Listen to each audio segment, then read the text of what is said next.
Hi, folks. You're with Tacitus today. Tacitus today at your pushback channel, and thank you for joining this audio, radio, no pictures live stream. In this essay, I'd like to talk about a function that I and some of my colleagues were attending, and this was a government department, so they're all public servants, and we know one of the public servants there, or a couple of them actually, or a few of them. But in the sort of the area that we were in, which had, I don't know, 30, 40 people in it or something, it was kind of one of those cheese and biscuits and a bit of wine and, the finger food type thing. So we were there and mingling and moving around. And there was a guy there, straight white male, who had a little, a small and very discreet Christian symbol on his lapel, and which he had to get up close to notice.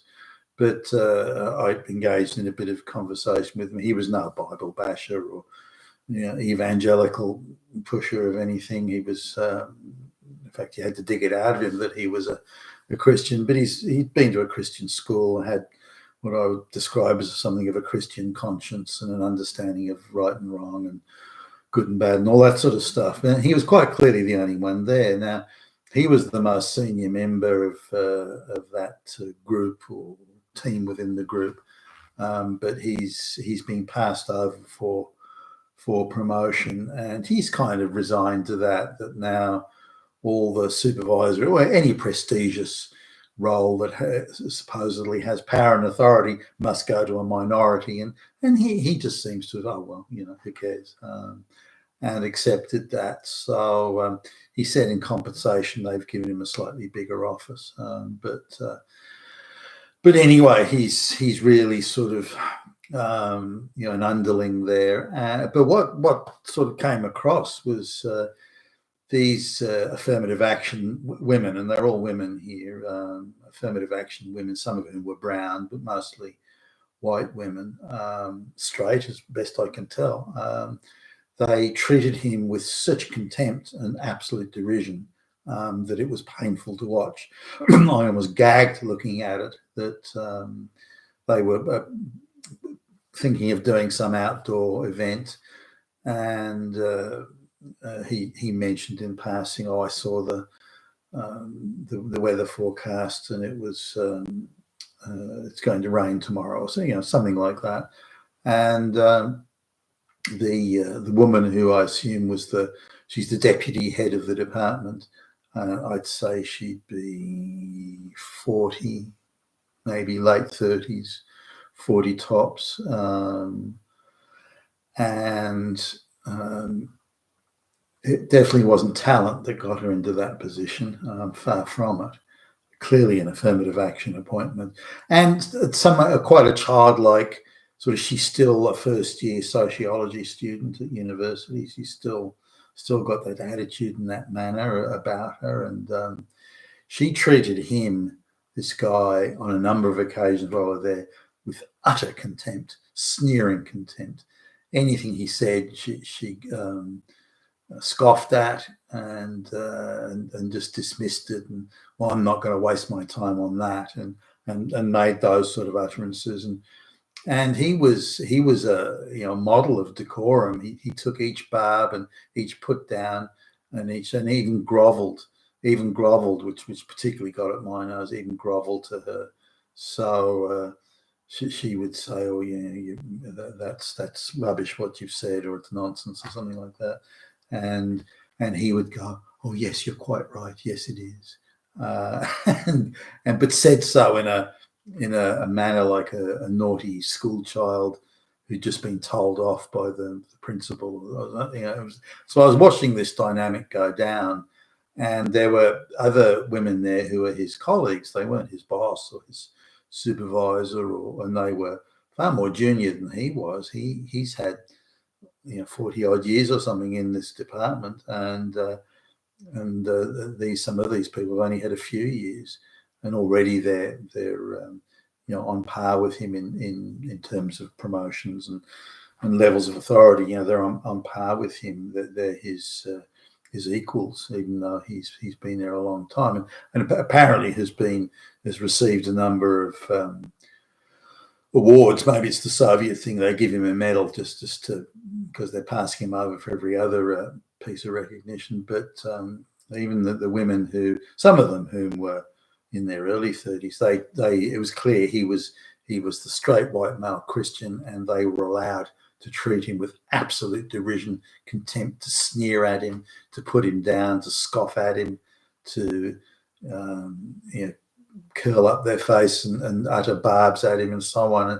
And this was done quite brazenly. There was nothing discreet about it. And he accepted his junior position, and he accepted that these women who were half his age could lecture him and really give him a hard time and so on for no reason. It's not as if he's made a mistake or he's screwed something up or he's spoken out of turn or he's made a ridiculous declaration. Nothing like that. It was just he was the object of contempt. I mean, if it was a schoolyard, they'd be bullying and he'd be getting slapped around. It was that level of bullying as I perceived it, at least.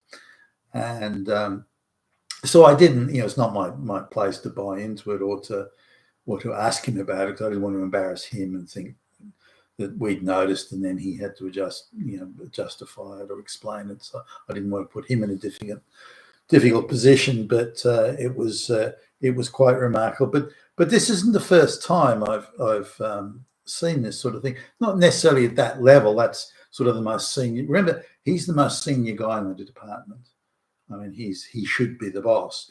He's not the boss only because he's a straight white male Christian, and he's having women half his age being promoted over him after being only a couple of years in the department, and they're being gifted, affirmative action roles, of course, race, gender, quota stuff, but they're being gifted these roles. And so somebody who's achieved nothing, accomplished nothing, produced nothing, created nothing, who's got affirmative action passed through junior high school, senior high school, into college, got a affirmative action degree, is parachuted in to affirmative action job in the public service, and then is affirmative actioned into a senior supervisory role, and the sense of entitlement. So I tried to this particular woman, the deputy director, whatever they call her.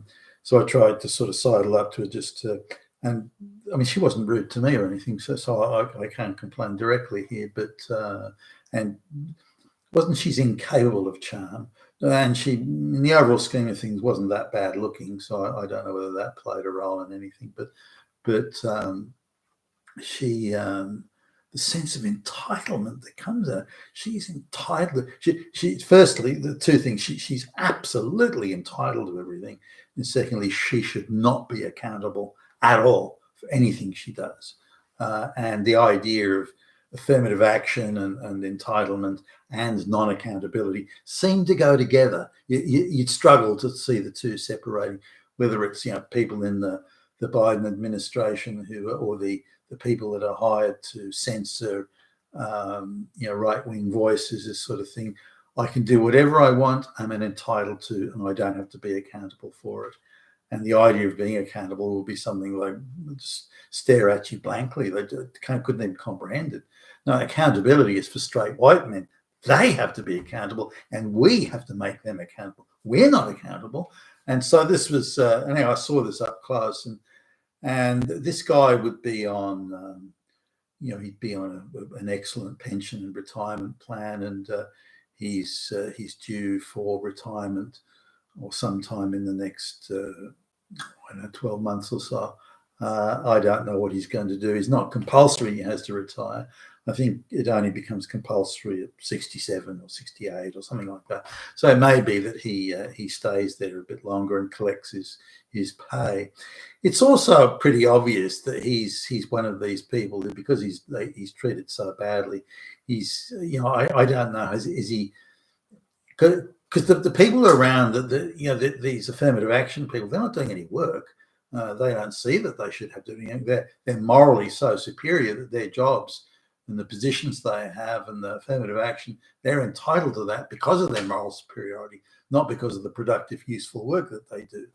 So I don't know. I don't know. He strikes me as quite a conscientious guy.